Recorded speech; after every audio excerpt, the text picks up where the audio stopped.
Hey, I'm Abram Geist, Hi, I'm Camren Zeinedini. and this is our Hemophilia PSA Project. Cam, my nose has been bleeding for like 10 minutes. Are you okay? Yeah, Why is this happening? let's talk about this.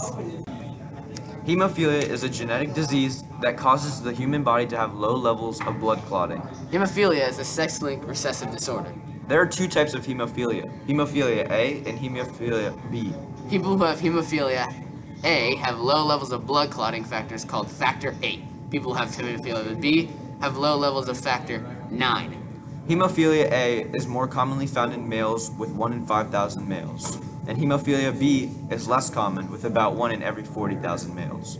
Hemophilia B is clinically less severe than hemophilia A. It can lead to bleeding in joints and chronic joint disease.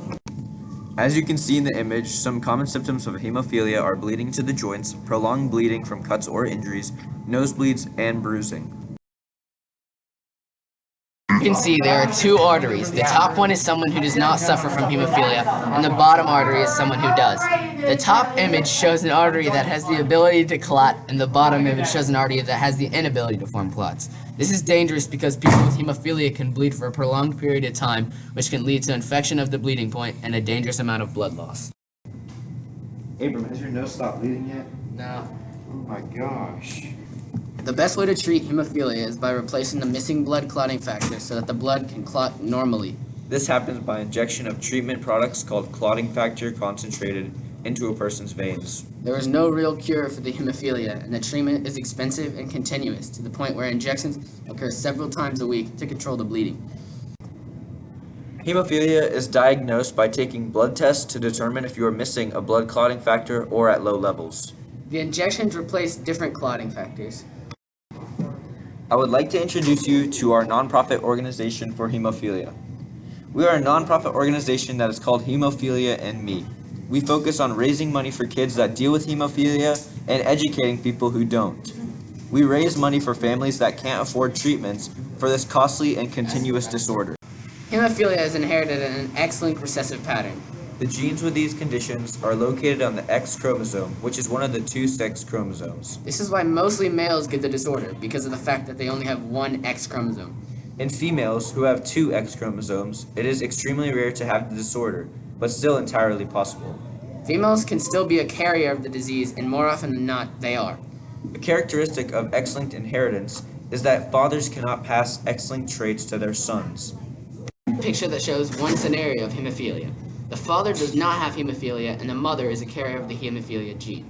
There's a 50% chance that the son will have hemophilia, and a 50% chance the daughter will be a carrier of hemophilia gene. This is another hemophilia-related image. The father has hemophilia, and the mother neither has hemophilia or is a carrier of hemophilia gene. There's a 0% chance the son will have hemophilia because of every X-linked recessive inheritance genetic disorder. There's a 0% chance the father passes it to the son, and a 100% chance that a daughter will be a carrier of the hemophilia gene.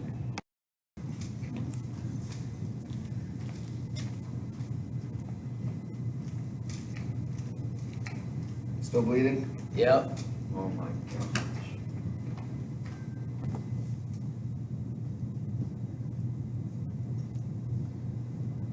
Sorry to say, but you have hemophilia. History of hemophilia. Hemophilia can be called the royal disease because this disease goes way back to the 19th century in countries like England, Spain, Russia, and Germany within royal families. For example, Queen Victoria of England was said to have been a carrier of hemophilia B. She had 9 children, so some of her children inherited the disorder. Queen Victoria's daughters inherited the disorder, who then passed it on to their children. One daughter, by the name of Alexandra, married the Tsar Nicholas of Russia. They had a child named Alexei, who also inherited hemophilia. The disease that Alexei had was questioned to have started the Russian Revolution because of the killing of his family. Before the family was killed, they sought help from a Russian mystic by the name of Rasputin to help with Alexei's disorder. He was believed to tell the future, and he told the future of the royal family being killed. Shown is a pedigree of the royal family. Squares represent males, and circles represent females. Squares that are filled in all the way represent people who suffer from hemophilia, and squares that are half filled in represent people who carry hemophilia. And same for females. Females that are half filled in represent carriers, and females that are fully filled in represent people who suffer from hemophilia. Finally, stop bleeding. Finally!